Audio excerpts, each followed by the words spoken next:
The Tale of Peter Rabbit by Beatrix Potter. Once upon a time there were 4 little rabbits, and their names were Flopsy, Mopsy, Cottontail, and Peter.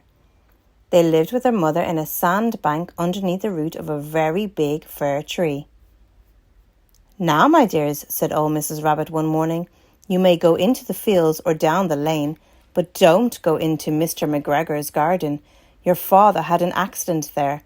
He was put in a pie by Mrs. McGregor. Now run along and don't get into mischief. I'm going out." Then old Mrs. Rabbit took a basket and her umbrella and went through the wood to the baker's. She bought a loaf of brown bread and 5 currant buns. Flopsy, Mopsy, and Cottontail, who were good little bunnies, went down the lane to gather blackberries. But Peter, who was very naughty, ran straight away to Mr. McGregor's garden and squeezed under the gate. First he ate some lettuces and some French beans, and then he ate some radishes. And then, feeling rather sick, he went to look for some parsley. But round the end of a cucumber frame, whom should he meet but Mr. McGregor? Mr. McGregor was on his hands and knees planting out young cabbages, but he jumped up and ran after Peter, waving a rake and calling out, "Stop! Thief!" Peter was most dreadfully frightened. He rushed all over the garden, for he had forgotten the way back to the gate. He lost one of his shoes among the cabbages and the other shoe amongst the potatoes. After losing them, he ran on 4 legs and went faster, so that I think he might have got away altogether if he had not unfortunately run into a gooseberry net and got caught by the large buttons on his jacket. It was a blue jacket with brass buttons, quite new. Peter gave himself up for lost and shed big tears, but his sobs were overheard by some friendly sparrows who flew to him in great excitement and implored him to exert himself. Mr. McGregor came up with a sieve, which he intended to pop upon the top of Peter, but Peter wriggled out just in time, leaving his jacket behind him, and rushed into the tool shed and jumped into a can. It would have been a beautiful thing to hide in if it had not had so much water in it. Mr. McGregor was quite sure that Peter was somewhere in the tool shed, perhaps hidden underneath a flower pot. He began to turn them over carefully, looking under each. Presently, Peter sneezed, "Kertishoo!" Mr. McGregor was after him in no time, and tried to put his foot upon Peter, who jumped out of a window, upsetting 3 plants. The window was too small for Mr. McGregor, and he was tired of running after Peter. He went back to his work.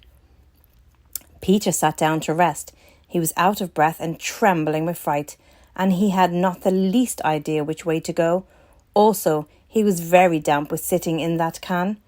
After a time, he began to wander about, going lippity-lippity, not very fast, and looking all around. He found a door in a wall, but it was locked, and there was no room for a fat little rabbit to squeeze underneath. An old mouse was running in and out over the stone doorstep, carrying peas and beans to her family in the wood.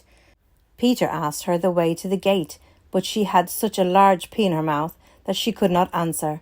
She only shook her head at him. Peter began to cry. Then he tried to find his way straight across the garden, but he became more and more puzzled. Presently, he came to a pond where Mr. McGregor filled his water cans. A white cat was staring at some goldfish. She sat very, very still, but now and then the tip of her tail twitched as if it were alive. Peter thought it best to go away without speaking to her. He had heard about cats from his cousin, little Benjamin Bunny. He went back towards the tool shed, but suddenly, quite close to him, he heard the noise of a "Ho, screech! Scratch, scratch, screech!" Peter scuttered underneath the bushes, but presently, as nothing happened, he came out and climbed upon a wheelbarrow and peeped over. The first thing he saw was Mr. McGregor hoeing onions. His back was turned towards Peter, and beyond him was the gates. Peter got down very quietly off the wheelbarrow and started running as fast as he could go along a straight walk behind some blackcurrant bushes.